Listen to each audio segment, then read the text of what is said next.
Hey guys, tonight we begin with the strange, uncomfortable, and occasionally horrifying world of medieval medicine. A world where diagnosing pregnancy involved more superstition than science. So before you get comfortable, take a moment to like the video and subscribe, but only if you genuinely enjoy what I do here. And let me know in the comments where you're tuning in from and what time it is for you. It's always fascinating to see who's joining us from around the world.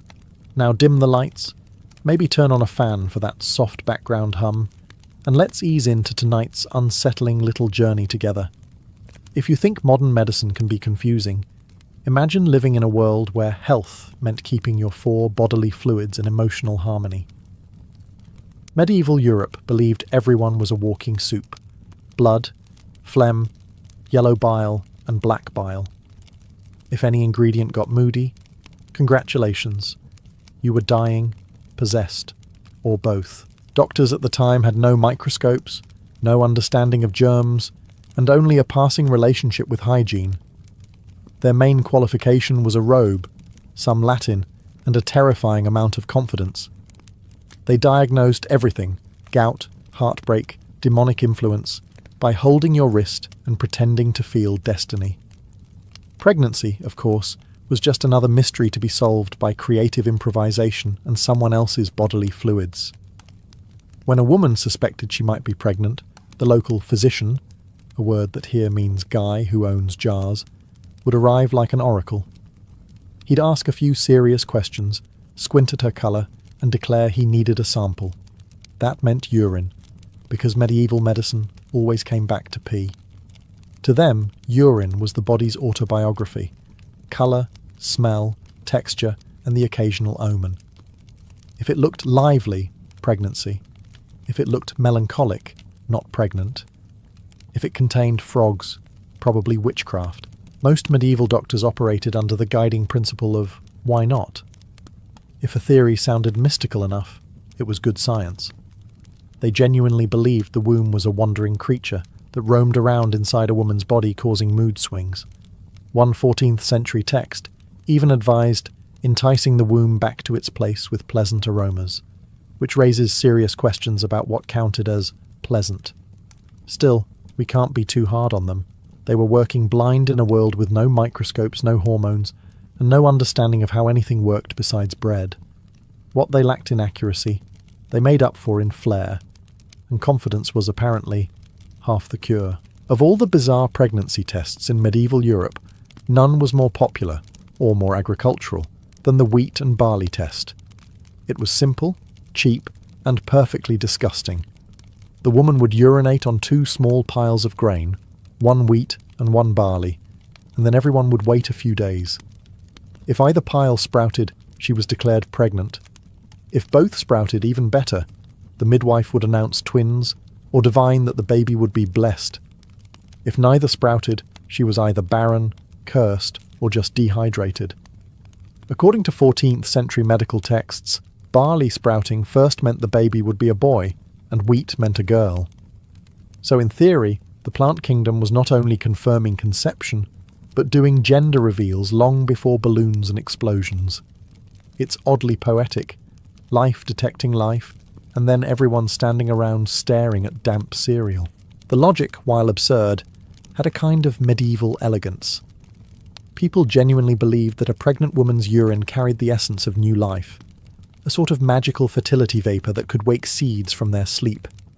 It was biology by metaphor. The womb gives, the grain responds, everyone claps. The fact that it occasionally worked only made things worse. Modern science has actually tested this ancient method, and against all odds, found a grain of truth.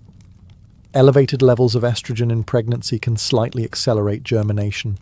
In other words, it might work. But only if you ignore the part where people kept jars of urine in their kitchens for a week and called it divine revelation. Imagine being the husband waiting for results. Darling, the barley's sprouting. Wonderful. Now please throw it away before it develops consciousness. The smell alone could have driven entire villages to prayer. But for medieval Europe, this was cutting-edge diagnostics. It cost nothing, required no literacy, and looked impressively agricultural. Doctors and midwives alike swore by it, and so did countless women who didn't have any better options. If medieval Europe had a motto, it would have been, "When in doubt, add wine."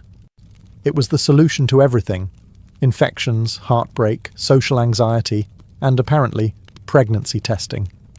This particular method came from the learned physicians of the late Middle Ages, who decided that the best way to detect pregnancy was to mix a woman's urine with wine and wait to see what happened. If the mixture stayed clear, she was pregnant. If it turned cloudy or curdled, she wasn't. Somewhere, a priest was nodding approvingly, because this at least sounded like chemistry. The logic was inspired by the belief that wine's purity reacted only to healthy or divinely charged fluids. Pregnancy, they argued, filled a woman's body with sacred life essence, so her urine wouldn't spoil the wine, which is one way to explain it. The other way is that medieval doctors really liked excuses to drink on the job. The process went like this. A patient provided her sample. The physician poured in a generous splash of red or white, and then everyone just stared at it. The physician would swirl it dramatically, much like a sommelier, comment on the aroma, robust, with notes of desperation, and then declare a verdict. If nothing else, it gave the illusion of professionalism. Occasionally, this method may have worked, purely by accident. Modern research suggests that alcohol can react with proteins in urine, sometimes revealing changes related to pregnancy. But in medieval Europe, the only consistent reaction was nausea. You can almost hear the physician saying, "It's not science, but it feels scientific." Of course, results varied wildly. Some mixtures fizzed, some curdled, and some simply smelled like regret. The doctor's interpretation depended entirely on how bad the odour was. If it made him wince, it was probably a boy. It's hard not to admire the medieval spirit of curiosity, even if it was paired with catastrophic decision-making. This was an age when urine wasn't just a waste product. It was data, and the doctor's goblet was a laboratory. Of all the tests devised in the medieval world, few are as memorable, or as unfortunate, as the onion test. It came from ancient Egypt, took a long scenic route through Greece, and finally arrived in medieval Europe, where it was adopted with disturbing enthusiasm. Here's how it worked. A woman who suspected she might be pregnant was instructed to insert a peeled onion, or sometimes a clove of garlic, into herself overnight. In the morning, the physician, or worse, her husband, would check her breath. If her breath smelled of onion, the womb was said to be open, meaning no pregnancy. If her breath remained neutral, the womb was closed, meaning a baby was on the way. The logic, if you can call it that, was beautifully deranged. They believed the womb was not just a reproductive organ, but a literal tunnel connecting the mouth and the nether regions, a kind of biological hallway that apparently doubled as an air vent. It was the medieval equivalent of saying, "If you can smell it upstairs, the basement's fine." Some doctors even claimed to detect conception based on how much the onion smell travelled, ranking women on a scale of freshly scented to sealed by God's will. Medieval people, to their credit, never ran out of confidence, just dignity. What makes this worse is that it kind of made sense to them. Ancient texts described the womb as a living creature, temperamental, mobile, and capable of wandering around the body if neglected. A wandering womb could cause hysteria, fainting, or apparently, onion-free breath. The cure? Fragrance therapy. Bring the womb back into position with pleasant smells near the pelvis and foul ones near the nose. Medicine at its most interpretive. One has to imagine the poor women involved, trying to keep a straight face while a man with bad Latin pronounced her sealed with mystery. For some, the test might have been mildly humiliating. For others, terrifying. But for physicians, it was just another day at work, diagnosing life through vegetables. So yes, in the Grand Museum of Medieval Medicine, the onion test deserves its own exhibit, preferably far from the air conditioning. By the late Middle Ages, the onion test had evolved, or depending on how you see it, mutated, into a new and improved version, the garlic breath test. Because if there's one thing humanity excels at, It's doubling down on a bad idea and making it smell worse. The method was nearly identical. Take a clove of garlic, insert it somewhere garlic doesn't belong, and wait overnight. In the morning, a trained professional, and I'm using that term as generously as possible, would lean in close and check for the scent on the woman's breath.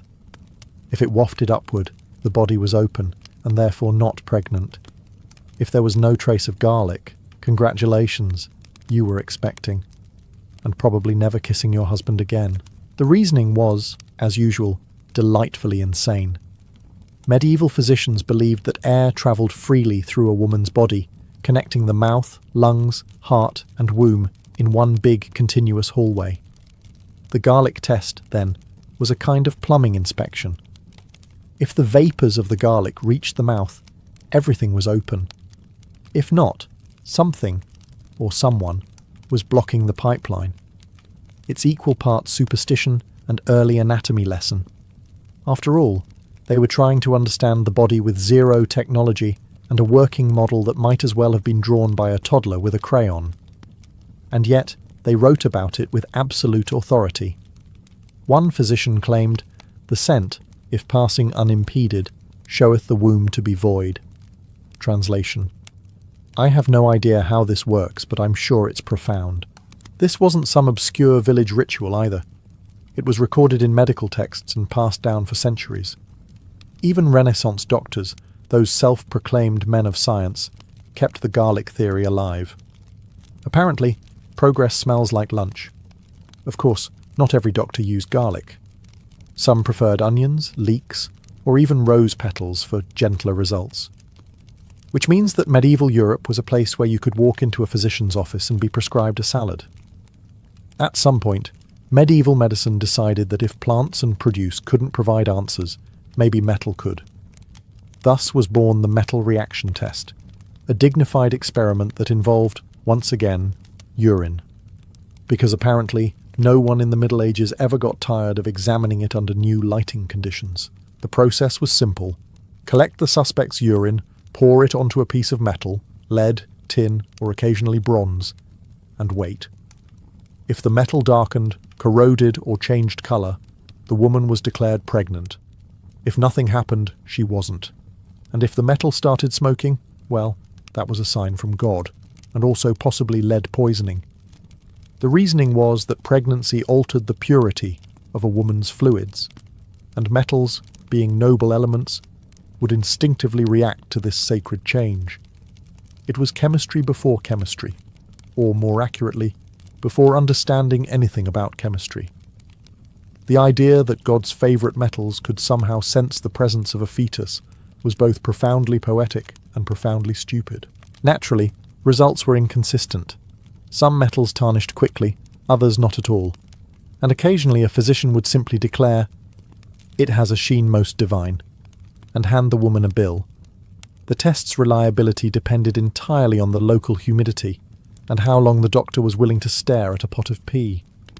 But in its own strange way, the metal reaction test reflected a growing curiosity about the material world. This was the dawn of alchemy, a time when science and mysticism were still roommates who refused to set boundaries. Everything from mercury to moonlight was believed to hold hidden knowledge. If a stone could turn to gold, surely a woman's urine could reveal a soul in progress. It's easy to laugh, but there's something darkly admirable in their dedication. These people genuinely wanted answers. They just lacked microscopes, thermometers, and the faintest idea of what a uterus actually did. The medieval world loved symbolism. Fire was purity, light was truth, and urine was, well, unavoidable. So naturally, someone decided to combine all three into a single medical masterpiece, the candle test, the world's first attempt at turning pregnancy detection into a séance. The setup was simple but theatrical. Take a pot of urine, light a candle, and hold it over the container. Then observe. If the flame flickered, the woman was pregnant. If it burned steady, she wasn't. And if it went out completely, there was either no baby or no oxygen. Either way, the test was over. This wasn't just a village trick. It was performed by educated physicians, men with robes, titles, and absolutely no understanding of combustion. They believed that pregnancy released subtle vapours through a woman's body, invisible emanations of new life that would rise up and interact with the flame. If the candle quivered, the womb was stirring with divine activity. If not, maybe next year. Imagine the scene. A medieval doctor hunched over a glowing candle, muttering Latin incantations, while a poor woman sits in silence, watching her bodily fluids heat gently in a brass pot. It's the kind of moment that makes you grateful to be born after the invention of the laboratory. In theory, it made poetic sense. Light revealing life, fire answering flesh. In practice, it was nonsense. The test's results depended entirely on drafts, humidity, and how long it took the physician to get bored. Many women were likely declared pregnant with great certainty just because someone opened a window. But to the medieval mind, the flicker of a flame carried divine authority. Science and mysticism were still on speaking terms, and everything mysterious was automatically sacred. To them, pregnancy wasn't a biological event, it was a cosmic one. If a candle danced, it wasn't physics, it was the soul making its debut performance. Of all the pregnancy tests devised in medieval Europe, few were as mystical, or as physically uncomfortable, as the key and the dream method. It was half science, half witchcraft, and 100% nonsense. Here's how it worked. A woman who suspected she might be pregnant would sleep with a metal key placed under her pillow. The next morning, she'd report her dreams. If she dreamed of children, fertility, or light, congratulations, she was pregnant. If she dreamed of demons, storms, or doors that wouldn't open, the womb was declared barren. Essentially, it was Freud, but with more iron. Some variations went further. In certain regions of France and Italy, the key wasn't under the pillow. It was tied to the thigh or placed on the stomach, close to the source of life. Because nothing says restful sleep like being mildly stabbed by your own diagnostic tool, the idea was rooted in medieval symbolism. Keys represented unlocking of doors, mysteries, and, in this case, wombs. The logic was that if a key was close enough to a sleeping woman, her dreams would reveal what the body concealed. The mind and the womb, they said, were sisters in secrecy. Which sounds poetic until you remember it was written by men who thought sneezing could cause miscarriage. For many women, this was one of the less humiliating methods. No onions, no jars of urine, no candles over steaming pots. Just a key, a night's rest, and a morning full of vague dream analysis. The downside was that dreams are notoriously uncooperative. I dreamed of a goose stealing bread could be interpreted as either "you're expecting twins" or "the devil's involved." Naturally, every physician swore by his own version of dream interpretation. One claimed that dreaming of water meant pregnancy, while another said the same dream meant digestive issues. The key and the dream test reveals a lot about the medieval mindset. A world desperate to find order in chaos, to turn mystery into metaphor. And if the method didn't work, well, they could always blame the key for being rusty. For a civilization obsessed with fluids, it was only a matter of time before medieval doctors moved on from urine and decided, let's see what the blood says. Thus emerged one of the more dramatic and unhygienic pregnancy tests of the era, the blood drop omen. The procedure began, as all good medieval medical experiences did, with a sharp object and misplaced confidence. The physician would prick the woman's arm, collect a few drops of blood, and drip them into a bowl of water. Then everyone leaned in to watch. Because in an age without Netflix, this was premium entertainment. If the blood spread gracefully through the water, it meant pregnancy. If it clumped, a girl. If it sank, despair. If it floated, congratulations. The doctor would likely claim divine confirmation and charge extra. It was medicine meets tea leaf reading, except with more anemia. The logic, once again, was poetic nonsense. Physicians believed that pregnancy purified the mother's blood. making it lighter, more heavenly. Blood that sank, on the other hand, was thought to be tainted by sin, melancholy, or last night's dinner. In short, your entire reproductive fate could hinge on whether your doctor sneezed near a water bowl. Sometimes, of course, the test went wrong. The blood behaved unpredictably, as blood tends to do, and doctors were forced to improvise. Some blamed evil spirits, others accused the patient of lying. One even claimed the blood was shy.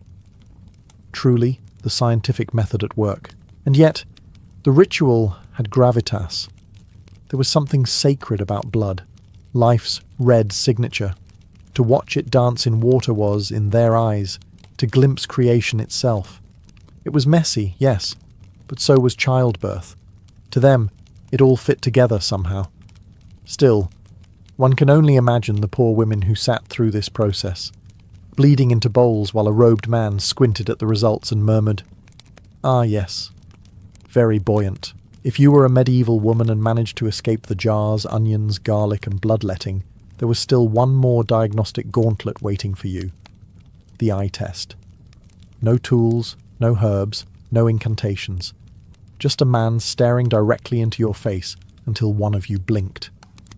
According to the medical texts of the 13th and 14th centuries, pregnancy could be detected by simply observing the eyes.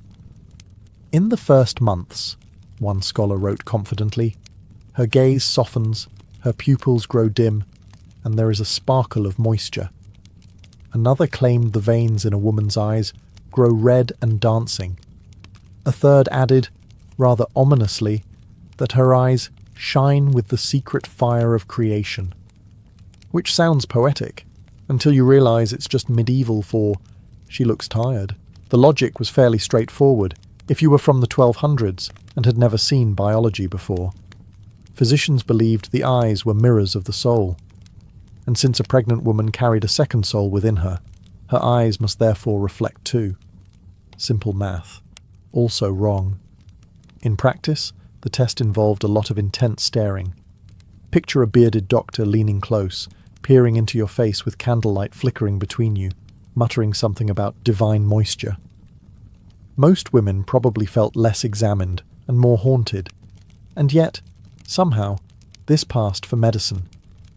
The test was particularly popular with educated doctors, the kind who wore silk hoods, charged obscene amounts, and quoted Aristotle incorrectly.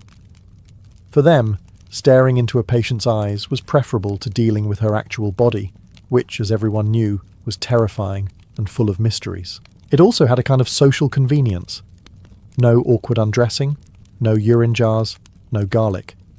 Just, "Look here, madam," followed by a long pause and a solemn declaration like, "Yes, I see the spark of motherhood." Translation: "I've stared long enough, please pay me."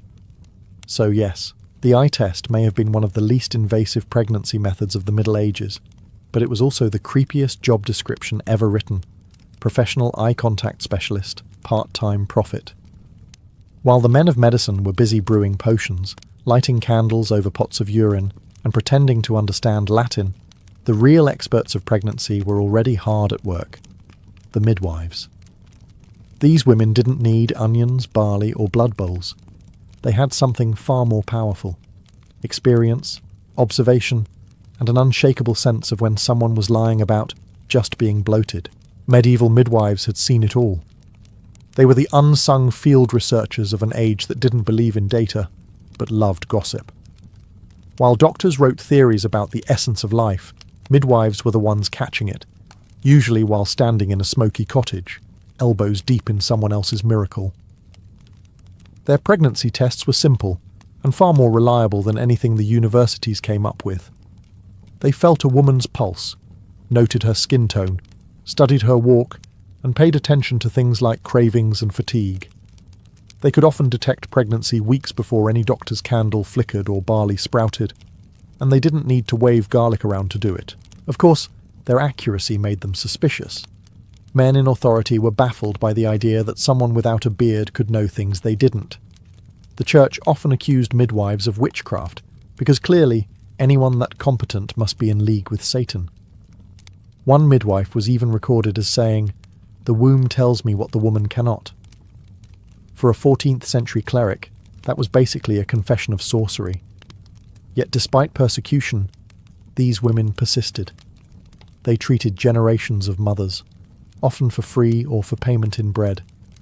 They relied on intuition, a sharp eye, and centuries of oral tradition passed from woman to woman. And they were usually right.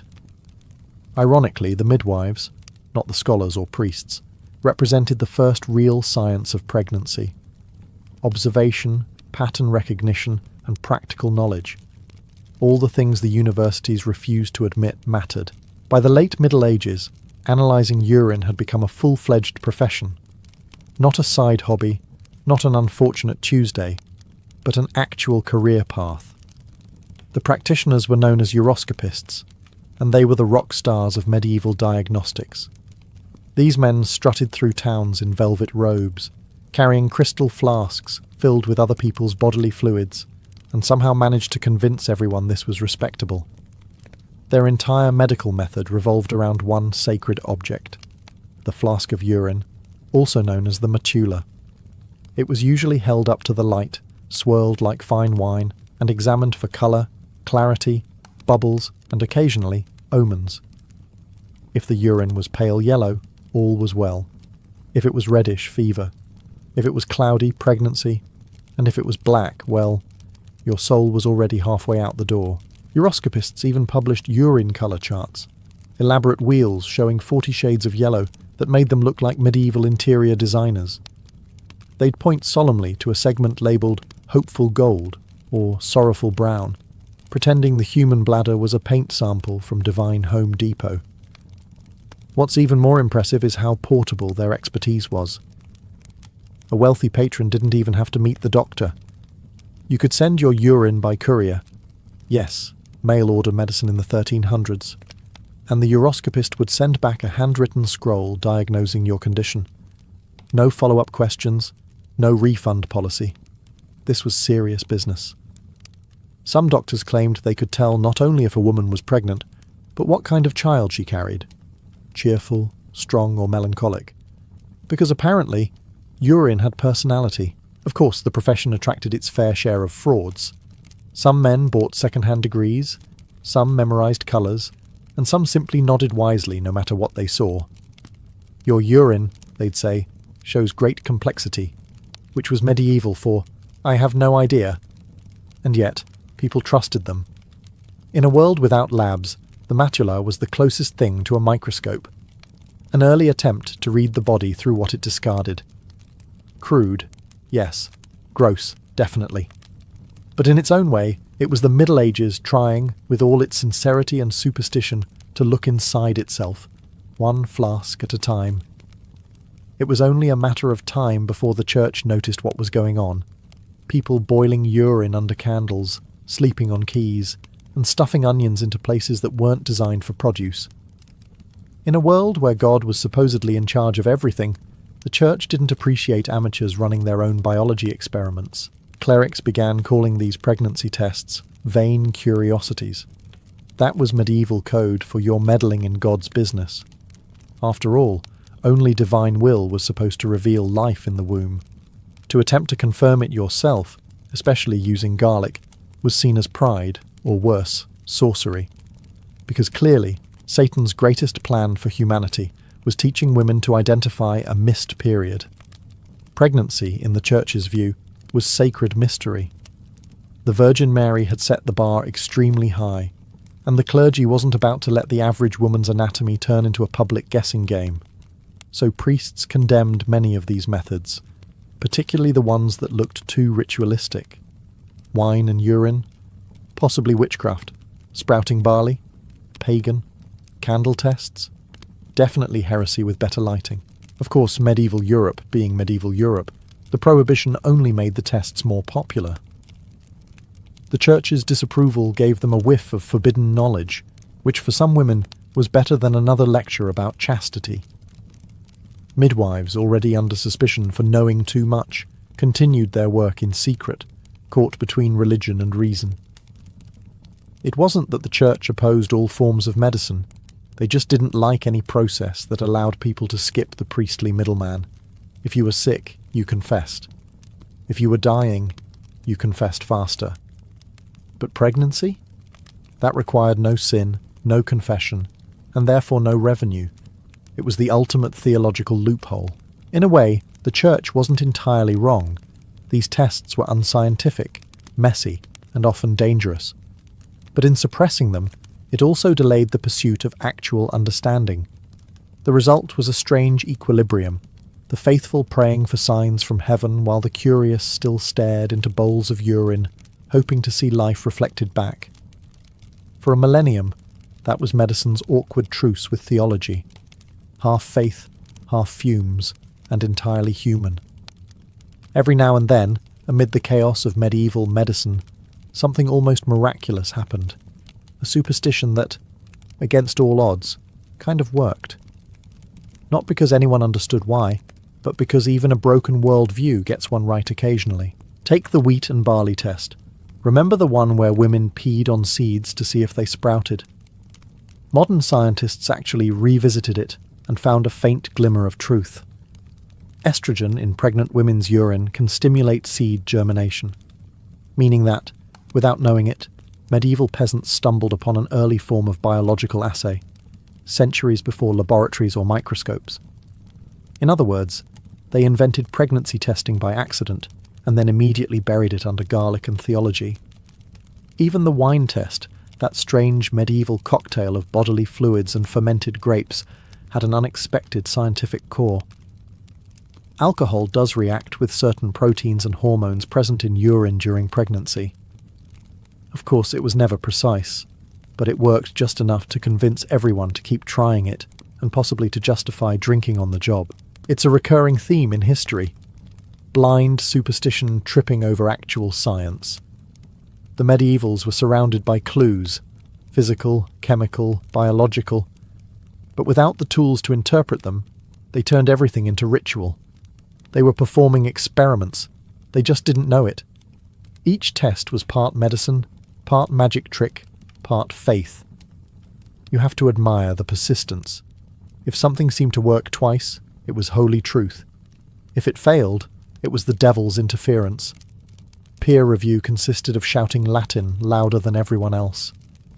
And yet, somehow, through the noise, tiny sparks of truth survived. This strange overlap between belief and biology gave birth to centuries of medical innovation. It taught Europe that the human body could be studied, even if the conclusions were usually wrong. And eventually, those curiosities, the jars, the seeds, the wine, evolved into chemistry, anatomy, and early pharmacology. By the dawn of the Renaissance, Europe had finally started to realize that maybe, just maybe, sniffing garlic breath and boiling urine weren't the foundations of modern science. But progress in the Middle Ages was never a clean transition. It was more of a sticky shuffle forward, like someone trying to cross a muddy field while holding a candle and a theory. The old tests didn't disappear overnight. The barley jars, the blood bowls, and the urine flasks still lingered in remote villages long after scholars began rediscovering Greek anatomy and, inconveniently, human logic. Even as the universities of Paris and Bologna bloomed with new learning, midwives were still quietly sprouting grains in kitchen corners. What changed was the attitude. Curiosity stopped being suspicious. People began to ask why, instead of who cursed me. Alchemists evolved into chemists, herbalists into pharmacists, and the wandering womb was finally given a permanent address. The human body stopped being divine mystery and became a puzzle. Still complicated, still disgusting, but at least one you could study without a priest breathing down your neck. By the 19th century, science finally caught up to what superstition had been clumsily hinting at all along. The first reliable pregnancy tests used animal urine and hormones, an eerily sophisticated descendant of the barley jar, except with lab coats instead of aprons. By the mid-20th century, the little white plastic stick arrived, discreet, clinical, and mercifully free of onions. And yet, for all the centuries of progress, the core ritual hasn't changed. You still urinate on something, and wait for it to tell you your future. The difference is that now it's sanitary, private, and blessedly free of candlelight and theological commentary. Looking back, it's tempting to mock the medieval world for its absurdity, but there's something stubbornly human in it too.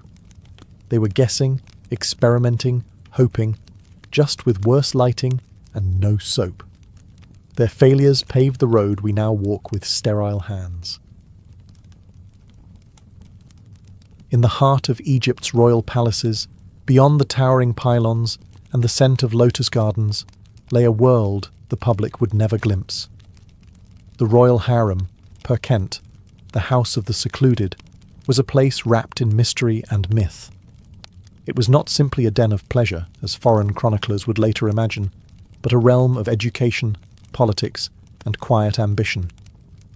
Within its scented chambers lived the wives, concubines, and daughters of the pharaoh, guarded by eunuchs and trusted officials who ensured no uninvited soul dared to cross the threshold. For the women inside, the harem was both paradise and prison. Silk and gold surrounded them, but so did rules, hundreds of them. The corridors echoed not with laughter, but with whispers, each one a seed of intrigue.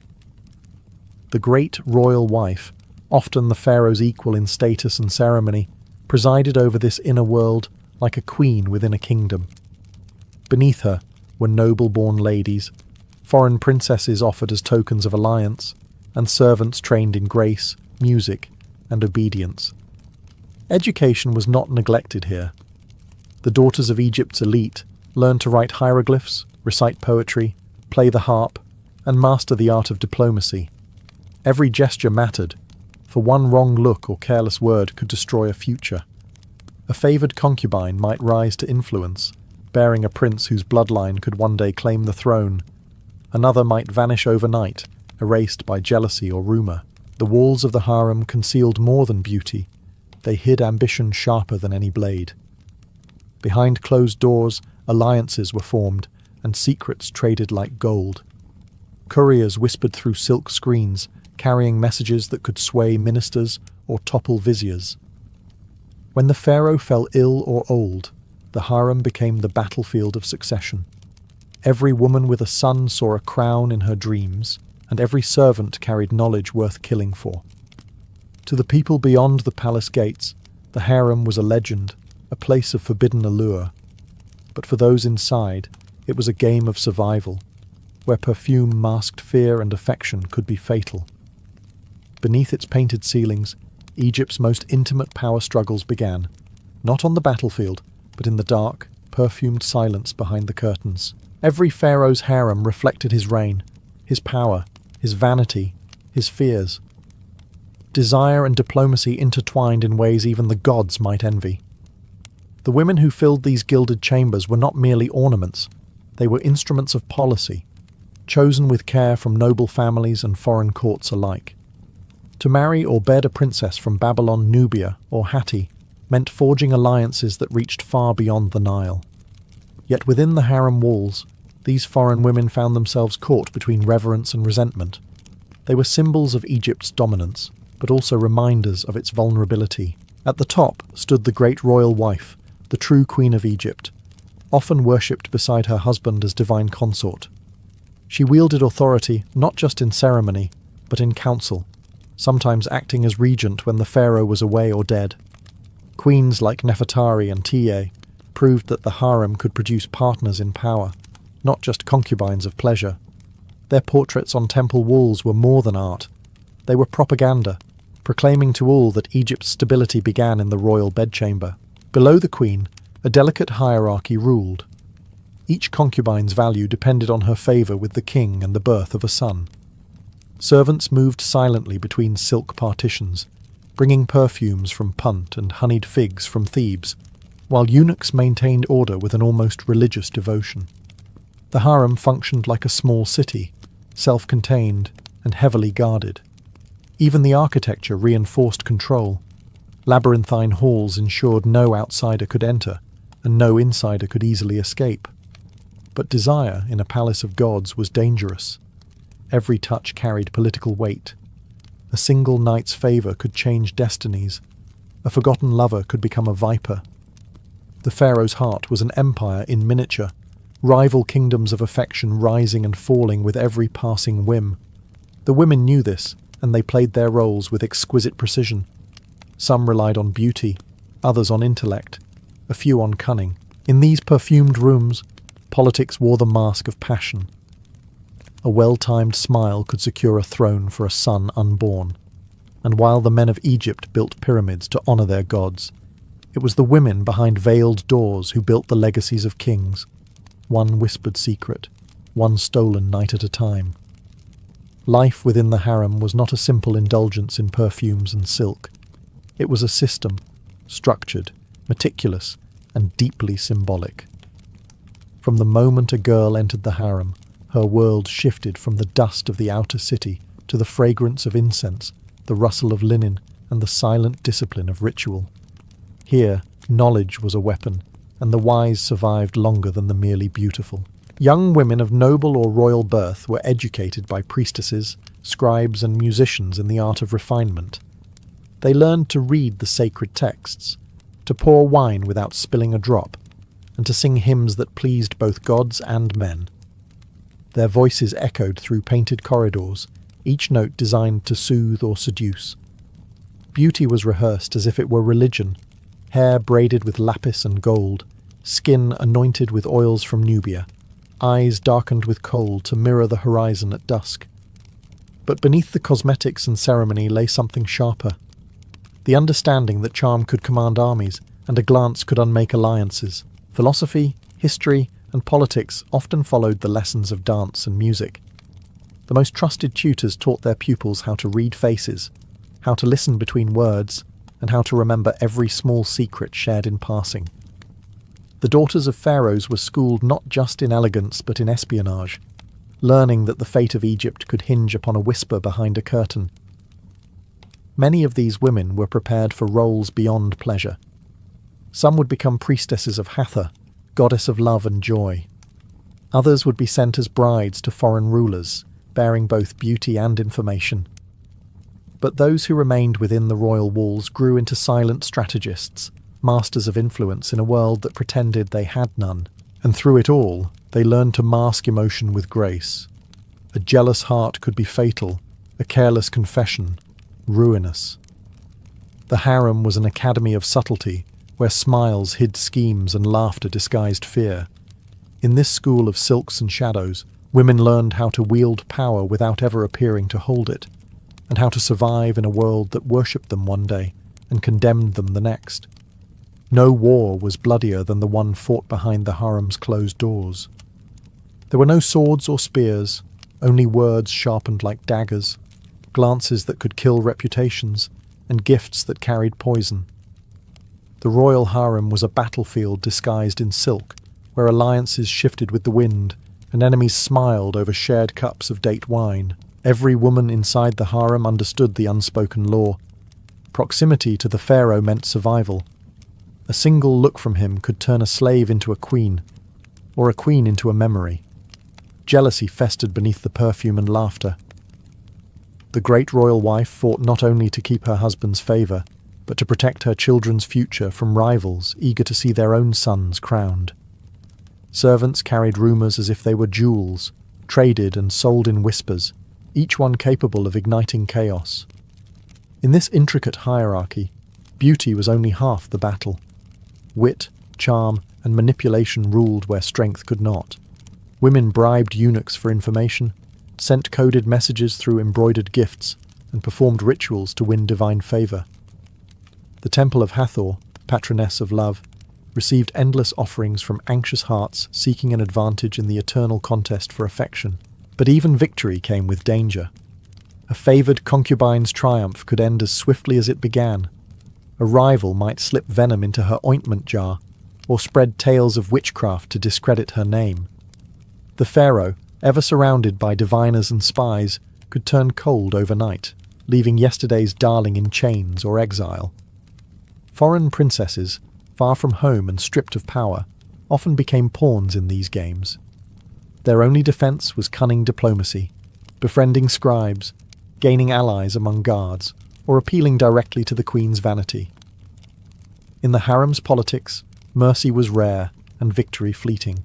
Each morning, the harem awoke in uneasy peace. Kohl applied, faces painted into masks of serenity, while hearts plotted in silence.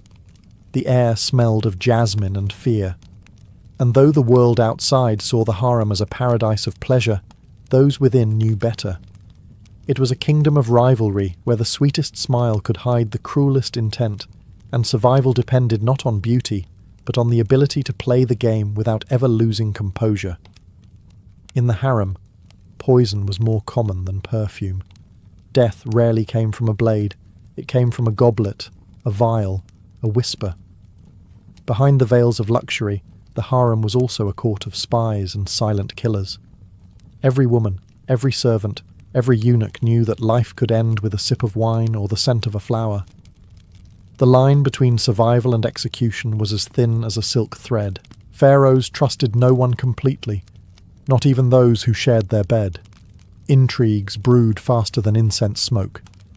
One woman's gain meant another's downfall, and ambition often turned lethal. There were no witnesses, no trials, only rumours that vanished into the night. She died of fever, the healers would say. The gods took her. But everyone in the palace knew the truth. The gods were not to blame. During the New Kingdom, entire plots unfolded within these secret quarters. A group of royal women, jealous and desperate, once conspired to murder the pharaoh himself. The harem conspiracy under Ramses III became a legend of treachery. One concubine, Tiye, and her allies sought to replace the rightful heir with her own son. They bribed guards, seduced scribes, and smuggled magical scrolls meant to paralyze the king.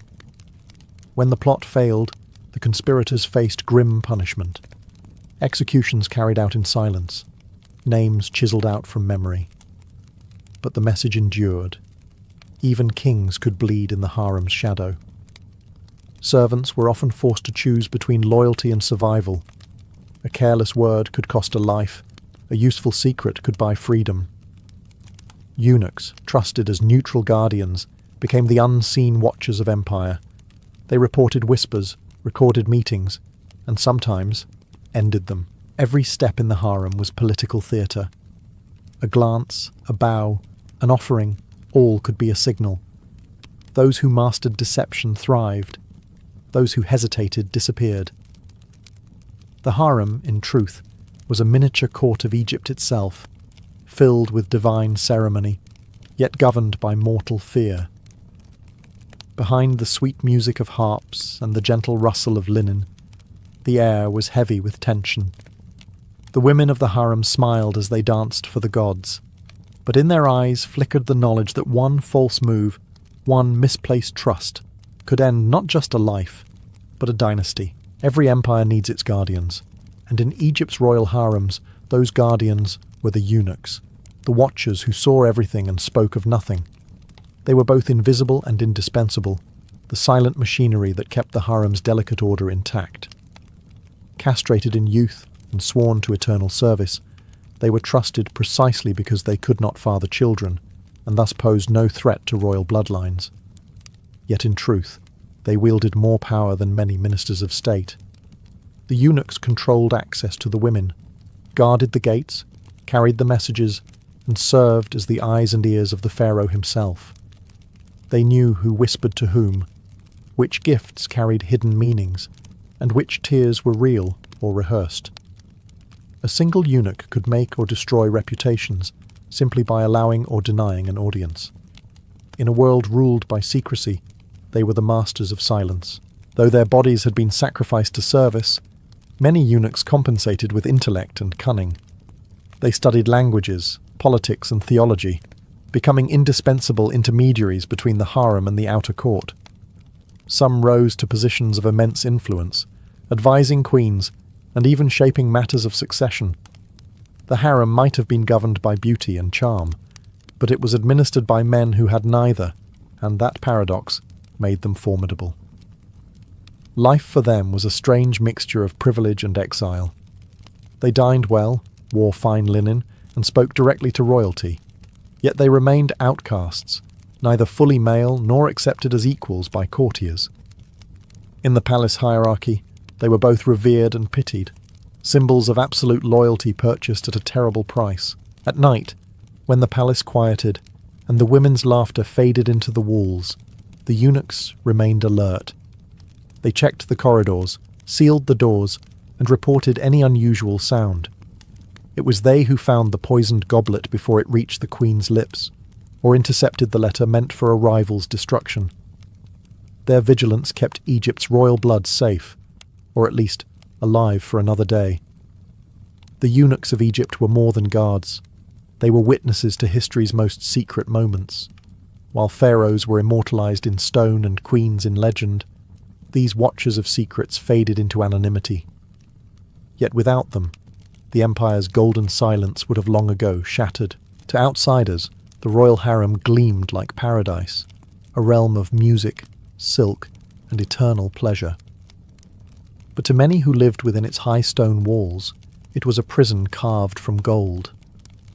The women of the harem possessed luxury beyond imagination, yet freedom was the one treasure denied to them. The same walls that protected their virtue also confined their souls. No woman could leave without permission. Visits from family were rare, and only the most trusted attendants or eunuchs could escort them beyond the gates. The Nile shimmered just beyond sight, tantalizingly close, yet forever out of reach. Even the gardens, lush with papyrus and lotus ponds, were enclosed, miniature Edens that served as reminders of the vast world they no longer belonged to. Daily life followed strict routine.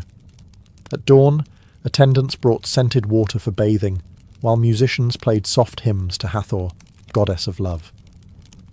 The women dressed in fine linen, dined on figs, honey, and wine, and filled the hours with embroidery, poetry, or idle gossip. Yet beneath the elegance, monotony gnawed at their spirits. The pharaoh's absence could stretch for weeks or months, and boredom often turned to rivalry, envy, or madness. Some women sought solace in religion, praying to Isis for protection, or to Bastet for fertility.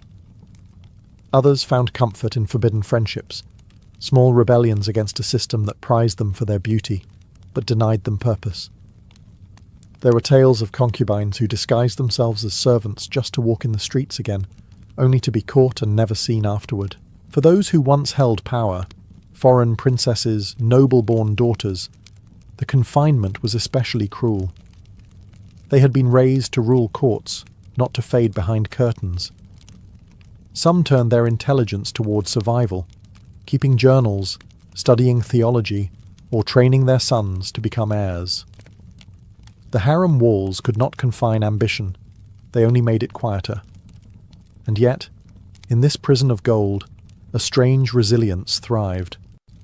The women learned to adapt, to find meaning in the smallest freedoms. A secret letter, a shared smile, a glimpse of the sunset through lattice screens. The harem was both sanctuary and cage, where beauty bloomed in captivity and dreams refused to die, even under the watchful eyes of gods and kings. When the pharaoh died, the palace fell silent, but the harem did not. In those tense, uncertain days, another power began to move beneath the surface, the Queen Mother. She was no longer the king's wife, but the mother of the next one, and that made her the most dangerous woman in Egypt. The title of Mutnezut, Mother of the King, carried divine weight. Once her son ascended the throne, her influence surpassed that of any priest or general. She had raised the living God. Her word could shape his will. The harem that once confined her became her court. The women who had once been rivals now bowed before her, hoping for favour. Even viziers lowered their eyes when she passed. The Queen Mother's quarters became a second palace, where politics were wrapped in incense and ritual. She advised her son on alliances, temple endowments, and succession laws. It was she who chose which half-brothers and concubine-born princes were worthy of command, and which would quietly vanish into priesthood or exile. Her subtle hand could preserve dynasties or extinguish them. History remembers women like Queen Tiye, mother of Akhenaten, who steered Egypt's radical transformation of religion and art. Tia corresponded with foreign rulers, negotiated treaties, and appeared beside her son in state reliefs, an honour few women ever achieved. She proved that the Queen Mother was not a relic of domesticity, but the hidden architect of empire. Others were less fortunate. Some Queen Mothers became prisoners of their sons' paranoia, accused of witchcraft or treason once their influence grew too visible. A mother who had helped her child seize the throne could just as easily be blamed for his failures. Power in Egypt was cyclical. It elevated, then devoured. Yet for every downfall, another rose. The Queen Mother endured because she understood the harem's greatest secret. That control was never about strength, but about timing, silence, and memory. She had seen queens rise and fall, concubines poison each other, and ministers beg for whispers of her approval. By the time her son's reign matured, she no longer needed to speak to command. Her presence alone carried the weight of law. The harem that once trapped her had become her empire, and from behind its veiled screens she ruled Egypt, not with the scepter, but with the quiet power of a mother who had survived them all. Every dynasty ends, and with it, the shadows that sustained it fade. As Egypt's power waned and foreign dynasties, Persian, Greek, and Roman, claimed the throne, the royal harems began to lose their old mystique. What had once been the pulse of palace intrigue became a relic of a vanished age, its walls echoing with forgotten songs and the soft decay of luxury. The empire's new rulers brought their own customs, their own courts, and their own women. But even they could not resist the harem's spell. It endured, reshaped, and reimagined, a symbol of the pharaoh's divine sensuality that refused to die. In the late dynastic periods, the harem's influence grew quieter, yet it still pulsed beneath the marble calm.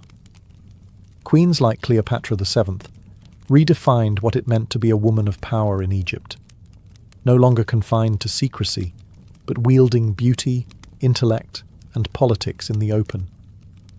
She was, in many ways, the final evolution of the harem's legacy, the woman who no longer whispered from behind the curtain, but spoke before nations.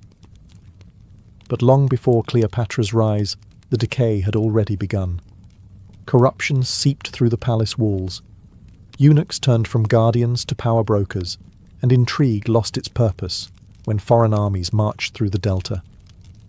The harem's perfumed chambers became quiet tombs of memory.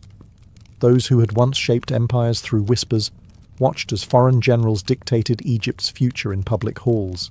Yet the harem never truly vanished.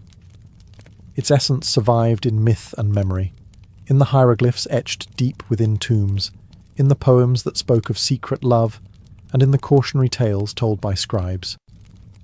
Later rulers, from Byzantines to Ottomans, would inherit and reinvent the idea of the harem, blending Egypt's legacy of sensual politics into their own imperial designs.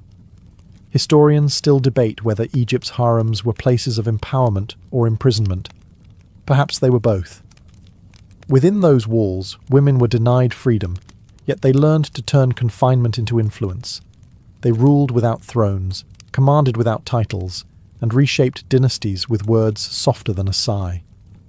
And though the palaces have crumbled and the perfumes have faded, one truth remains eternal.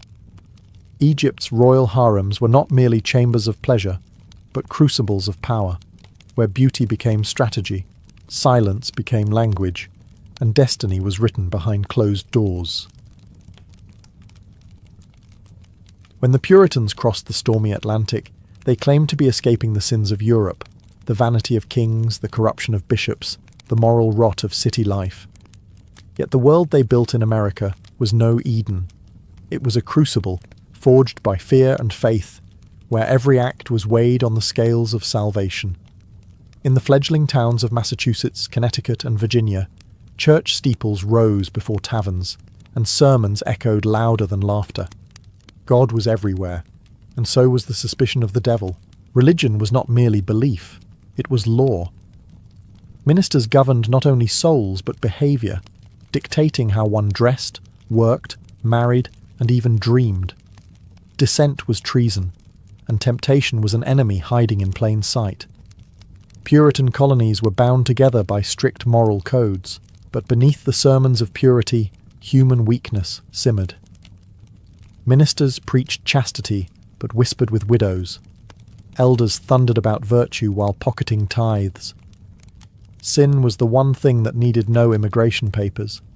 It had arrived long before the ships. Church records from the 1600s and 1700s reveal a society obsessed with discipline. Drunkenness, dancing, gossip, and even laughter at the wrong time were punishable offences. Yet for all their zeal, the Puritans were human, and repression had its consequences. Forbidden desires festered behind closed shutters, and when scandal finally surfaced, it struck with the force of divine wrath. Faith and power were inseparable. A minister's word could ruin reputations, dissolve marriages, and send men to the gallows. But power, once tasted, became intoxicating. In towns like Salem, Hartford, and Boston, religion blurred with politics. Ministers became mayors in all but name, wielding sermons as weapons.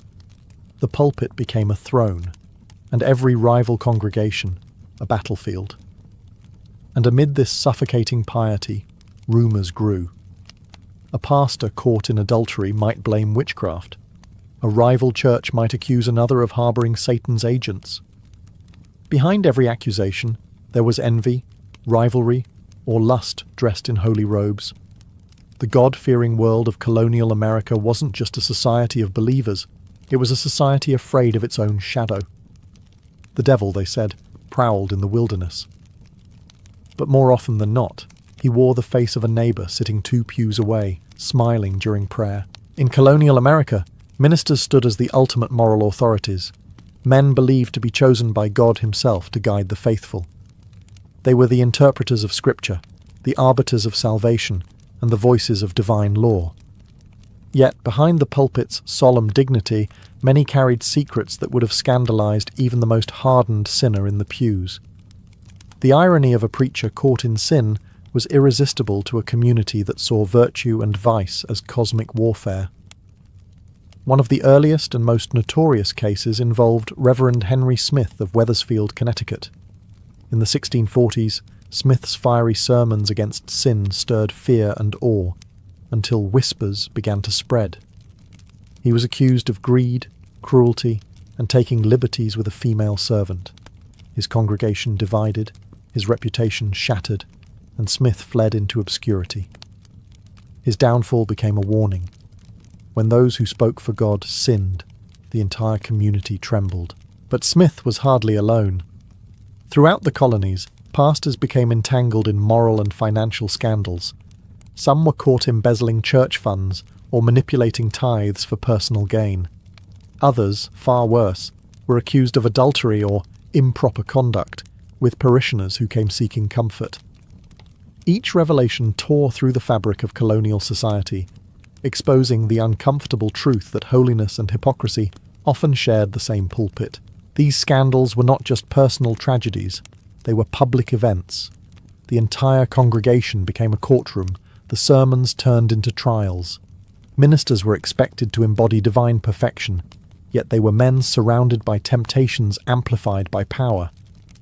A comforting visit to a grieving widow could turn into a whispered affair.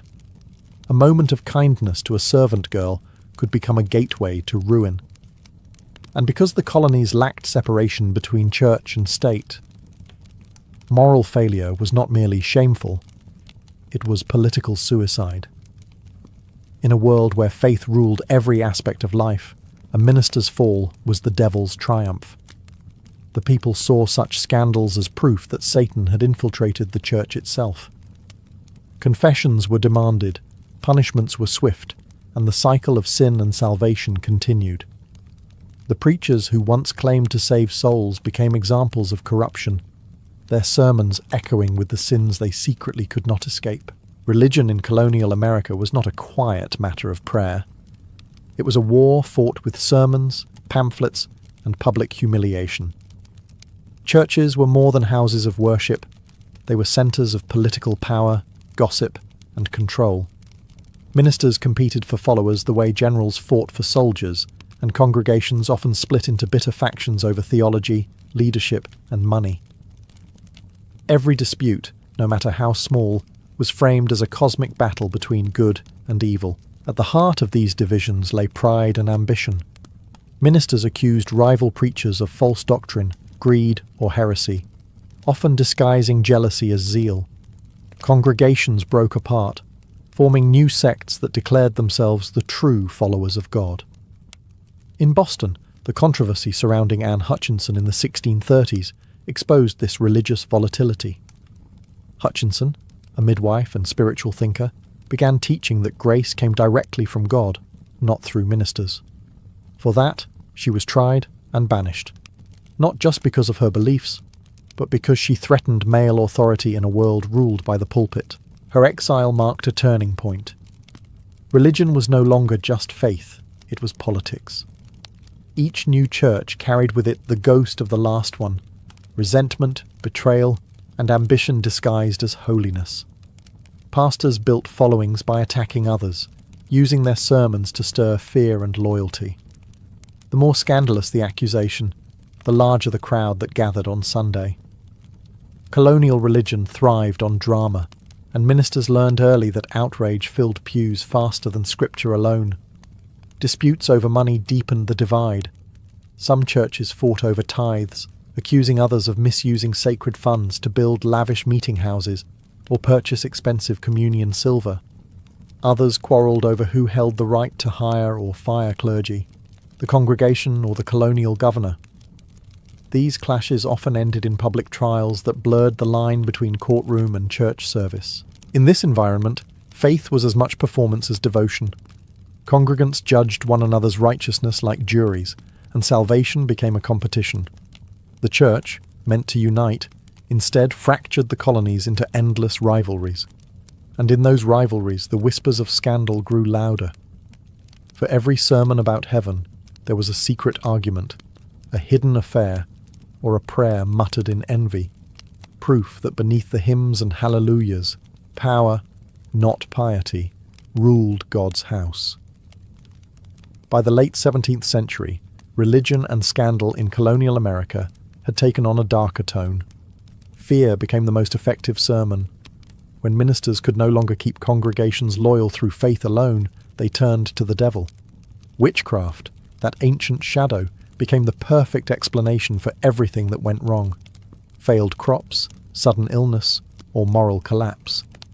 And beneath those accusations often lurked politics, jealousy, and revenge. The Salem witch trials of 1692 remain the most infamous example, but the hysteria had deeper roots. Ministers and magistrates saw the devil as a political enemy as much as a spiritual one. Accusing someone of witchcraft wasn't merely a religious statement, it was a weapon. A rival family could be ruined overnight. A critic could be silenced.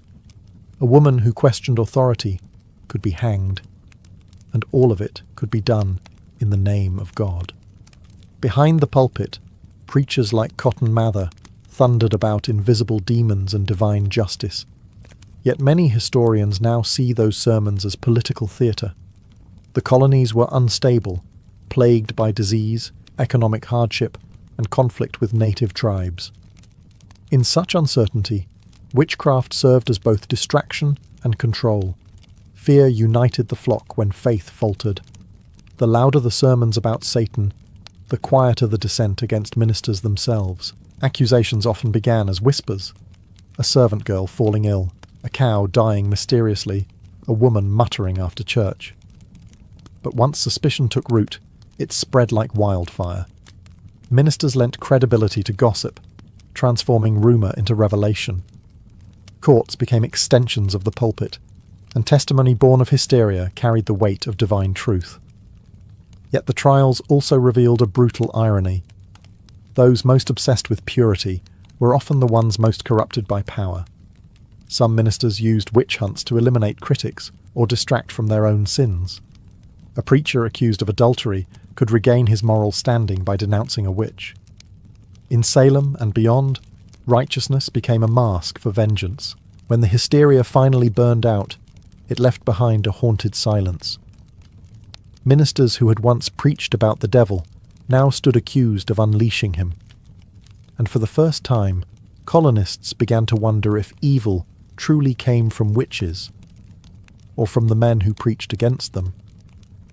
In a world built on sermons and sin, few scandals struck harder than adultery, especially when it involved the men who claimed to guard morality itself. Colonial America was a society obsessed with purity, yet constantly entangled in temptation. Behind closed doors, even ministers broke the commandments they thundered from the pulpit. And when those affairs surfaced, they didn't just shatter marriages, they shook entire congregations. Public punishments for adultery were severe. In Puritan New England, ordinary citizens caught in infidelity faced whippings, fines, or the infamous Scarlet A stitched to their clothing. But when clergy fell from grace, the spectacle turned biblical. Ministers accused of adultery were dragged before their congregations, forced to confess in front of the very people they had once preached to. Yet even humiliation could not cleanse the hypocrisy, for the church often protected its own. One notorious example was Reverend Thomas Hooker's protege, the charismatic preacher Samuel Willard of Boston. Rumours spread that he had taken undue liberties with a married parishioner. The whispers reached the elders, but the church moved carefully. Too many influential families supported him. His sin was quietly forgiven, while lesser offenders faced ruin. The scandal revealed an uncomfortable truth. Morality was negotiable when power was involved. Other ministers were not so lucky. In smaller towns, accusations destroyed entire congregations. A preacher's affair could split a church into factions, one side crying for mercy, the other demanding blood. Sermons became battlefields of shame, and every verse about David and Bathsheba sounded uncomfortably close to home. Some preachers, caught in guilt, fled their parishes, others doubled down, preaching even harder against lust, hoping louder condemnation would hide private guilt. For women, the cost was far worse. A minister might be forgiven after a tearful confession, but his lover was branded forever. Temptress, or Jezebel, she would be cast out of the community while her partner returned to the pulpit. The colonies demanded female purity, yet excused male power, a double standard sanctified by scripture and upheld by scandal. In the end, every act of secret desire became a sermon in itself. Colonial America's obsession with righteousness made it blind to its own reflection. Behind every fiery warning of damnation stood a trembling soul, praying not for salvation, but that no one would discover what the preacher did after dark. In colonial America, confession was not a private matter of conscience. It was theatre. Religion demanded spectacle, and nowhere was that more evident than in the rituals of public shame. The colonies believed sin had to be purged through humiliation. Whether it was adultery, drunkenness, or blasphemy, every offence against God required a performance before the entire community. The Puritans held purity trials, informal hearings, where neighbours became judges and gossip became evidence. The accused stood in front of the congregation while ministers cross-examined them in God's name. Tears, trembling, and apologies were expected. Anything less than complete repentance was proof of demonic pride. Women often wept their way through these trials, heads bowed under linen veils, while men muttered that Eve's curse still lingered in their hearts. Ministers, of course, presided over these spectacles, sometimes the same men who privately carried their own sins. In towns like Ipswich and Salem, the church became a stage of spiritual voyeurism. Sermons would retell the crimes in vivid detail, transforming confession into moral entertainment. The faithful would murmur prayers for the fallen soul, and then whisper about them for weeks. Forgiveness was preached from the pulpit, but rarely practiced in the streets. Punishment was designed to remind everyone of their place beneath God's eye. Adulterers were paraded through town in coarse linen. Blasphemers were forced to wear wooden tongues as symbols of their wicked speech. In extreme cases, offenders were whipped or branded. The goal wasn't correction, it was fear.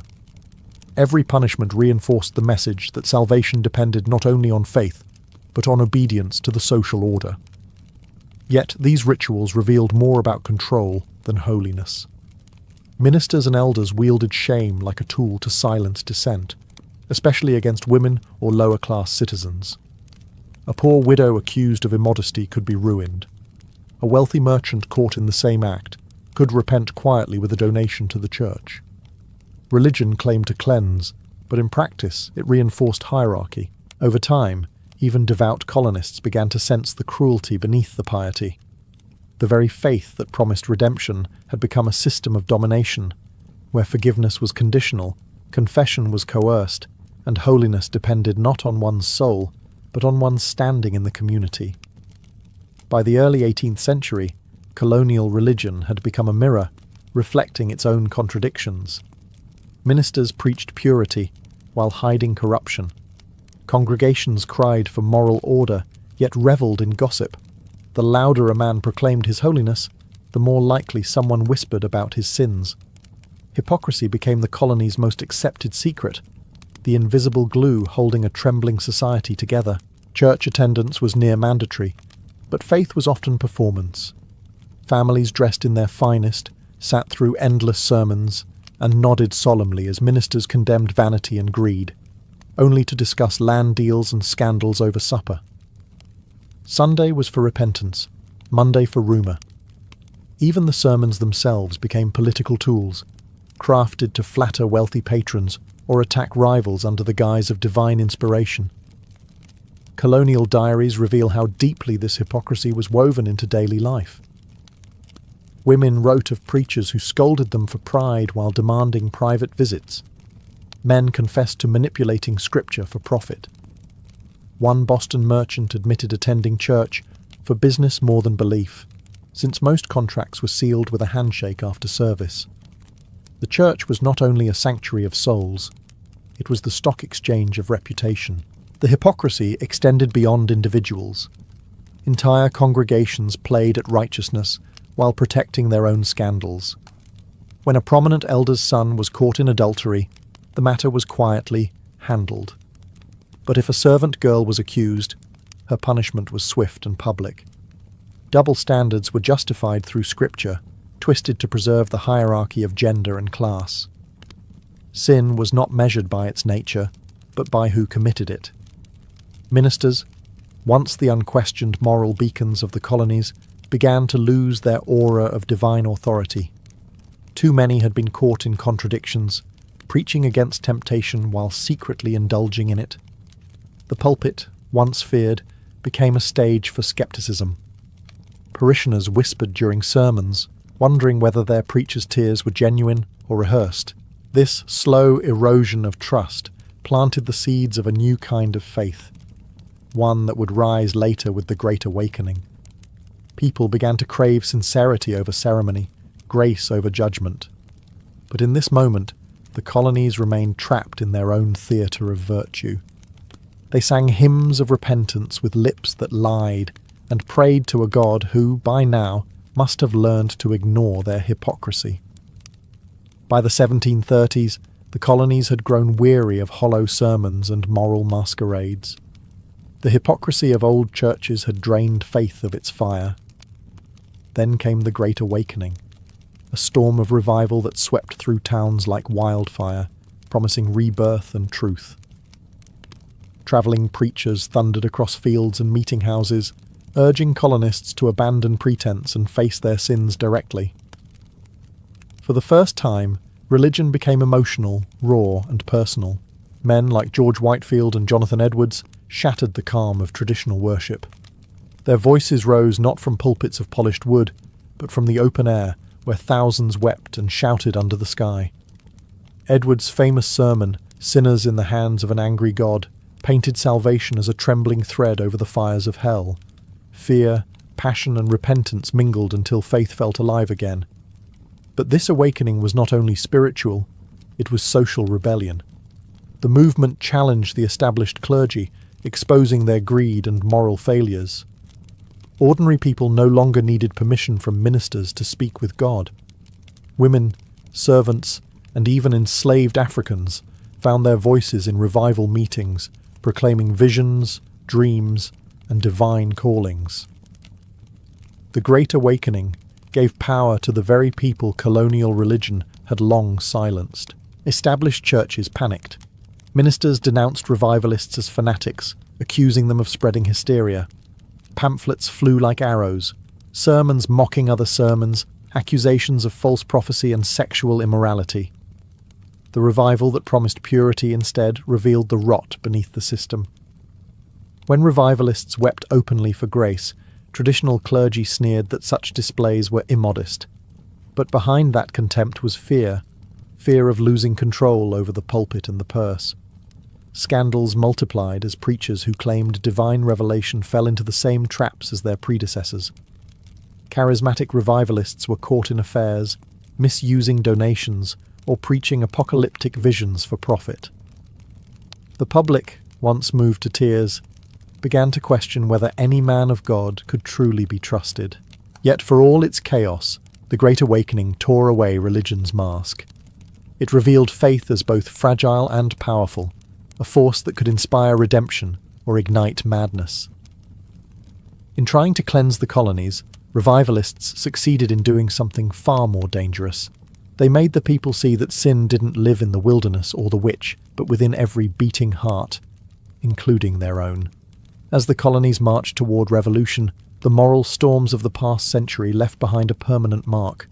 Religion had started as a refuge, a place for salvation in a wild and uncertain world, but by the mid-1700s, it had become both sword and shield.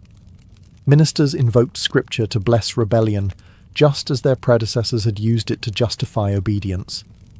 Churches that once condemned dissent now preached liberty from the same pulpits, where witches had once been cursed. Faith had learned to change its face with the times, and scandal remained its shadow. The lines between politics, morality, and divine will blurred completely. Preachers used sermons to rally militias, comparing King George to Pharaoh and the colonies to the Israelites. Congregations cheered, forgetting how only decades earlier similar sermons had condemned rebellion as satanic pride. The hypocrisy that once poisoned the church now fueled revolution. America's hunger for freedom was, in part, born from centuries of spiritual control. The people had grown tired of confessing to men who sinned just as they did. Yet even in this age of awakening, the old habits persisted.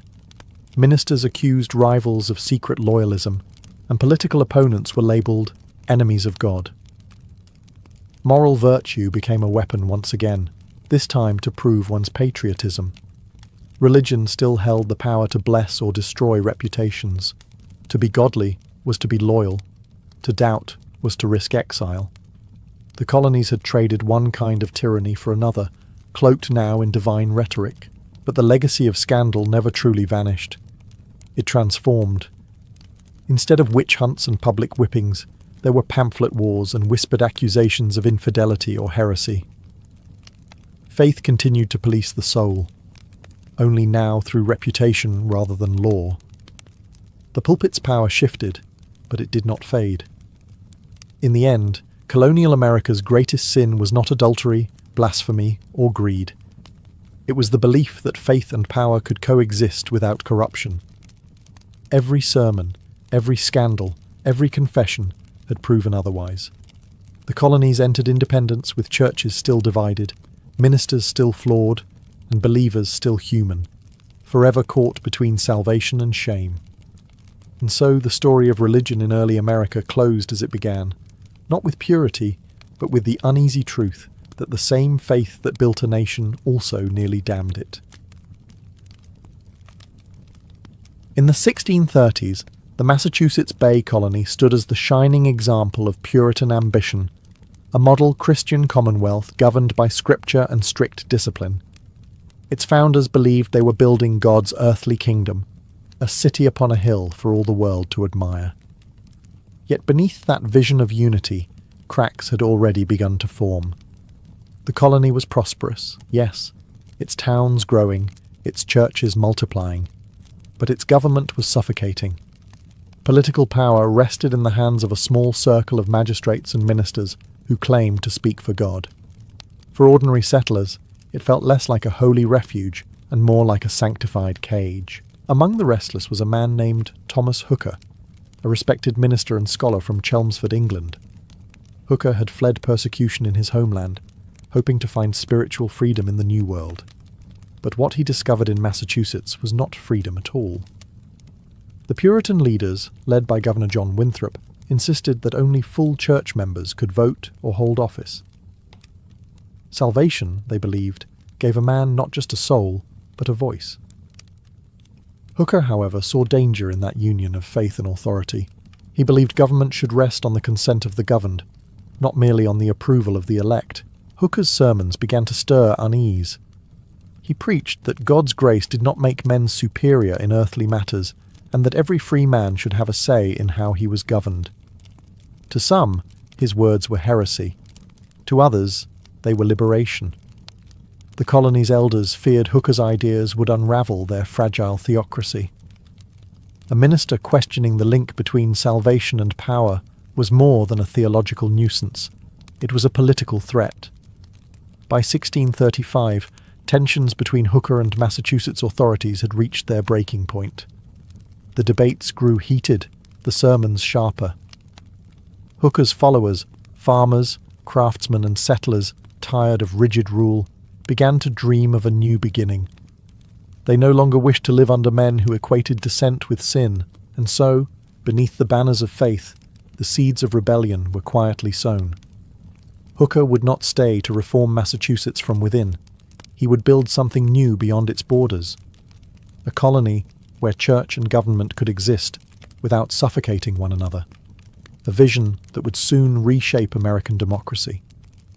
In the spring of 1636, Thomas Hooker gathered his congregation in Cambridge, Massachusetts, and made an announcement that sent ripples through the colony. They were leaving.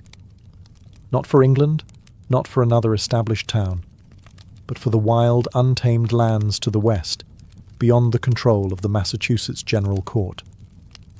To most Puritan leaders it sounded like madness. To Hooker and his followers, it was a pilgrimage, not of exile, but of conviction. The decision was both theological and political. Hooker believed that Massachusetts had betrayed the very ideals it claimed to protect. The colony's leaders had built a system that preached equality before God, but practiced elitism in government. Only the visible saints, those deemed saved, had the right to vote or participate in political life. To Hooker, this was tyranny disguised as holiness. He declared that the foundation of authority is laid in the free consent of the people. It was a radical notion, centuries ahead of its time, and one that could not survive under Winthrop's rule. In June of that year, Hooker led around 100 men, women and children, his entire congregation, on a grueling trek through the New England wilderness. They packed ox carts with what little they could carry, seeds, tools, Bibles, and the unshakable belief that God had called them to something greater. For 2 weeks they trudged westward, through forests thick with mosquitoes, across rivers swollen with spring rain. There were no roads, no inns, only faith and endurance. Accounts from the journey tell of exhaustion and hunger, yet also of unity. At night, the settlers camped beneath the stars, singing hymns and praying for strength. Hooker, already in his 50s and ailing, rode on horseback at the front, his resolve unbroken. He told his followers that hardship was proof of divine favour, that their struggle was the price of liberty. When they finally reached the fertile valley of the Connecticut River, the wilderness must have seemed like paradise. Rich soil, fresh water, and open land stretched in every direction. Here, far from the shadow of Boston steeples, they would plant both crops and ideals. The settlement they founded, Hartford, was not just a refuge, it was a declaration that freedom, even when born of faith, must be chosen, not imposed. The Connecticut River Valley was more than a new home, it was a blank slate. For Thomas Hooker and his followers, the settlement they began in 1636 was a test of faith and principle. They called it Hartford, after Hooker's parish in England, but its foundation was not built on nostalgia. It was built on rebellion. Quiet, moral rebellion against Massachusetts' rigid hierarchy.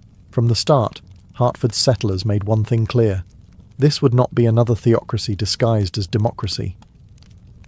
In Massachusetts, ministers and magistrates worked hand in hand, declaring that divine election determined political worth. In Connecticut, Hooker and his followers sought a government rooted in community consent rather than church privilege. Though Puritan in spirit, they rejected the notion that salvation should determine citizenship. Every man, so long as he was part of the community and under its laws, deserved a voice. Daily life in Hartford was harsh but filled with purpose. Settlers cleared forests, built simple meeting houses, and tilled the fertile soil that would soon make the colony self-sufficient. Winters were brutal, wolves howled through the night, and hunger sometimes gnawed at the edges of faith. Yet the settlers' conviction never faltered. They believed that their hardship was sanctified by a divine mission, to prove that order could exist without tyranny. Hooker's presence loomed over the colony like a moral compass. Though soft-spoken, he was unyielding in his belief that governance should arise from the consent of the governed. His sermons echoed through Hartford's crude wooden church, declaring that, in matters which concern the common good, all have equal right to give their voice. To a people accustomed to being ruled by distant ministers, his words were electrifying, but their bold experiment did not go unnoticed. Back in Boston, Winthrop and the Massachusetts leadership regarded Connecticut's independence as dangerous. To them, Hooker's settlement was a spiritual contagion, a challenge to the divine order. Yet Hartford's success proved undeniable. The crops thrived, trade grew, and neighbouring settlements, Wethersfield and Windsor, soon joined them in forming a regional alliance. In a few short years, what began as an exodus of dissenters had transformed into a thriving colony of conscience. Hooker's rebellion was no longer a whisper in the wilderness. It was a living, breathing society, one that dared to define freedom on its own terms. By 1639, the settlements along the Connecticut River, Hartford, Windsor, and Wethersfield, had grown strong enough to face a defining question. How should they govern themselves? They had fled Massachusetts to escape rigid rule, but independence alone was not enough. Without laws, even freedom could descend into chaos. Thomas Hooker, though weary from age and illness, guided the colony toward an answer, an experiment in government that would echo through history. The result was the Fundamental Orders of Connecticut, adopted in January 1639. To later generations, it would be known as the first written constitution in the Western world. But to its creators, it was a covenant, a sacred contract among equals. Unlike Massachusetts, where citizenship and voting were bound to church membership, the Fundamental Orders declared that political authority came from the free consent of the people. Government was not divine privilege, but a human trust. The document laid out a framework for self-rule. It called for an elected governor, magistrates, and a general court chosen by freemen, not ordained ministers or church elders. Laws would be created by those accountable to the governed. It was a modest charter by appearance, yet revolutionary in principle. For the first time in the New World, a government claimed its legitimacy from the people rather than from God's supposed representatives. Hooker's influence was unmistakable. Though not the author of the orders, his sermons had planted their philosophical roots. Years earlier, he had preached that the foundation of authority is laid in the free consent of the people. Now, those words had become law. This simple yet radical notion, that government derives power from the governed, would one day form the backbone of the United States Constitution. For Hooker's followers, the adoption of the orders marked a triumph of faith through reason. They believed they had honoured God by granting liberty, not by hoarding it. The colony celebrated with prayers, thanksgiving, and a renewed sense of divine mission. But their boldness carried risks. To Massachusetts, Connecticut's new government looked dangerously democratic, a spiritual and political revolt. Still, Hooker's settlers held their ground.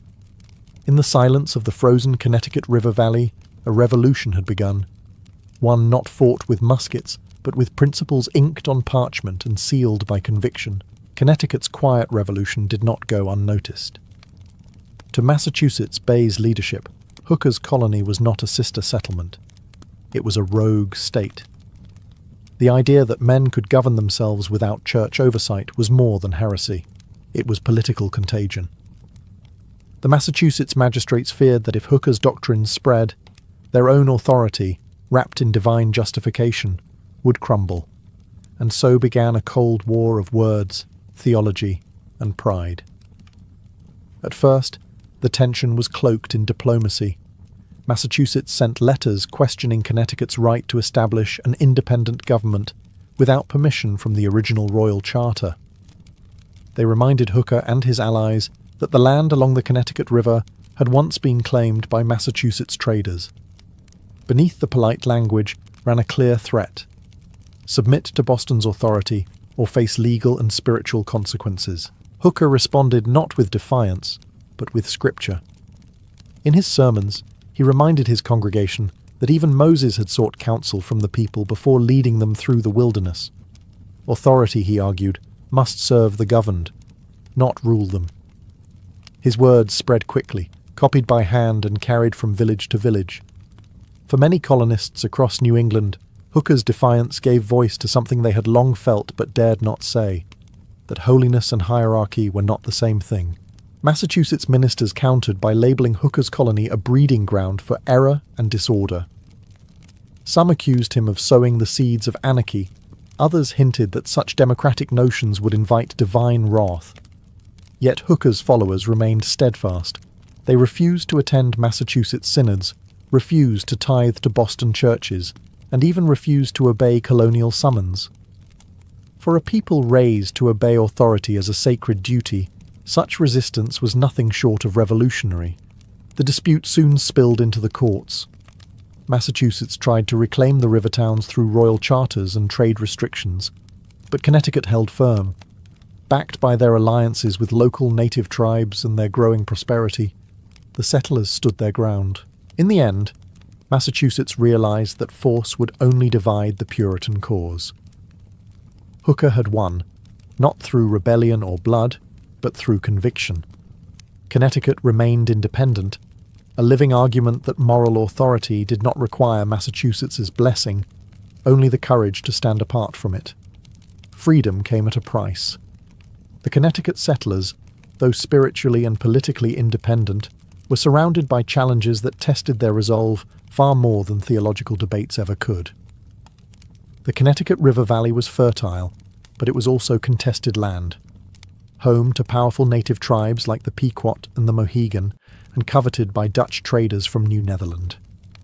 Hooker's followers had left Massachusetts to build a godly republic, but they soon found themselves fighting for sheer survival. The most immediate threat came from the Pequot tribe, who controlled much of the fur trade in the region. Tensions between the Pequots, the English, and their rival tribes had simmered for years, but in 1637 they exploded into open war. Known as the Pequot War, it became one of the bloodiest conflicts in early colonial America. Connecticut's towns, Hartford, Wethersfield, and Windsor, were still young and vulnerable, their defences weak. But under Captain John Mason, the settlers struck with brutal precision. In a dawn assault on the Pequot stronghold at Mystic, the colonists and their native allies set fire to the village, killing hundreds. The massacre stunned even the Puritans themselves. They called it divine judgment, a victory granted by God. But privately, some wondered if their new society had already stained itself with blood. Hooker, though not a soldier, prayed publicly for forgiveness and peace. The war had secured Connecticut's safety, but it had also awakened the colony to the moral cost of conquest. Beyond warfare, frontier life tested the settlers' endurance daily. Winters were punishing. Disease swept through settlements with merciless speed. Wolves and hunger haunted the nights. Yet the same people who had challenged Boston's spiritual tyranny refused to surrender to nature's. They built mills along the river, schools for their children, and meeting houses that doubled as fortresses. Every Sunday, Hooker's sermons reminded them that adversity was proof of divine favour, that God refined his chosen people through trial, not comfort. By the early 1640s, Connecticut had survived famine, war, and political isolation. What began as a daring exodus had matured into a resilient society. But the colony's identity, independent, defiant, and morally self-assured, was being forged not just in faith or law, but in fire. The wilderness had tested them, and they had learned to thrive in it. By the early 1640s, Connecticut had emerged from its dangerous infancy, no longer a fragile outpost, but a functioning colony bound by shared ideals. The settlers who had trudged through the wilderness with Thomas Hooker now faced the harder task of building permanence: law, education, trade, and diplomacy. If Massachusetts had been the model of rigid theocracy, Connecticut would prove that a godly people could govern themselves without tyranny. At the centre of this vision was community. Each town, Hartford, Windsor, and Wethersfield, operated as a small republic, holding regular town meetings where freemen debated taxes, land disputes, and defence. These meetings were lively affairs, full of argument and scripture in equal measure. Ordinary farmers spoke alongside magistrates, and decisions were made by vote, not decree. For the first time in the English colonies, democracy was not an abstract theory. It was daily life. Hooker encouraged literacy and learning, believing that a self-governing people must also be an educated one. The colony established schools, ensured children could read the Bible, and invited ministers to teach not just theology, but moral reasoning. In Hartford, Hooker's church became a centre of debate, the crucible of ideas that would later shape the American conscience. "He who governs himself," Hooker once said, "need not fear the rule of another." It became a quiet creed for generations to come. Economically, the colony prospered. The fertile Connecticut River Valley produced abundant crops, and trade flourished with neighbouring colonies and native tribes. Ships carried lumber, grain, and furs downriver to Long Island Sound, linking Hartford to the wider Atlantic world. But even in success, Connecticut maintained its humility. Wealth, Hooker warned, was a fleeting grace if not anchored in godliness. Prosperity, he insisted, must serve virtue, not replace it. Still, challenges lingered. Religious disputes occasionally flared, and questions about authority tested the fragile balance between freedom and order. Yet compared to the iron grip of Massachusetts, Connecticut's governance was remarkably tolerant. Dissent was not celebrated, but it was rarely crushed. In this delicate balance, between faith and freedom, law and conscience, Connecticut found its strength. It was a society built not on fear of sin, but on trust in the moral capacity of man. Against all odds, Hooker's dream had taken root, a new order in a wild land, governed not by decree, but by conviction. While Connecticut's settlers built their democratic haven in the wilderness, a shadow loomed across the Atlantic. England, the mother country they had fled, was unravelling. By the 1640s, civil war had broken out between King Charles I and Parliament. Across the colonies, loyalties divided. Some still prayed for the king, others saw his downfall as divine justice. For Connecticut, the conflict was both distant and deeply personal, for their entire existence had been a quiet argument against monarchy. Hooker's teachings suddenly seemed prophetic. His claim that authority must rest on the consent of the governed now echoed the very arguments used by Parliament against the king. In London, such words were treason. In Hartford, they were gospel. Connecticut's settlers watched events unfold with grim fascination: the beheading of a monarch, the rise of Oliver Cromwell, and the dream of a republic in England itself. For a brief moment, it seemed as if the ideals born in the New World were being tested in the Old. But this turmoil also brought danger. Royal power in America had grown weak, and England's colonial charters fell into confusion. Massachusetts used the chaos to expand its territorial claims, insisting that Connecticut had no right to self-rule without a royal patent. The dispute revived old tensions, and for a time it seemed possible that Hooker's colony might once again face political absorption by its Puritan rival. Connecticut's leaders responded with diplomacy rather than defiance. They sent envoys to England to plead their case before Parliament and later before Cromwell's government. Their message was simple: Connecticut was loyal to England, but ruled by the consent of its people. Cromwell, sympathetic to Puritan independence, left them in peace. But the experience taught the colony a valuable lesson, that liberty unguarded could vanish with the stroke of a pen. Throughout this period, Thomas Hooker remained a moral anchor. Though his health was failing, he preached unity and vigilance, warning that freedom was fragile and must be defended not by swords, but by steadfast faith. His colony, he said, must serve as a candle set upon a hill, lighting the way for all who sought righteousness and reason together. As England burned in civil war, Connecticut stood steady, small, defiant, and sure of its purpose, to prove that government by conscience could outlast government by crown. By the time Thomas Hooker died in 1647, his body had grown frail, but his ideas had already taken root in a new world. The man who once walked through the wilderness at the head of weary settlers left behind something far greater than a town. He left the first blueprint for democracy on American soil. His name might never have carried the fame of Winthrop or Bradford, but his vision quietly shaped the moral architecture of a nation yet to be born. Hooker's final years were spent in Hartford, where he continued to preach and guide his flock through disease, famine, and the lingering fears of Indian attack. Yet even in hardship, he refused to bend to despair. His sermons grew softer but sharper in meaning, emphasizing mercy over judgment, equality over privilege. When other Puritan leaders obsessed over sin, Hooker preached about conscience, the divine voice within every man.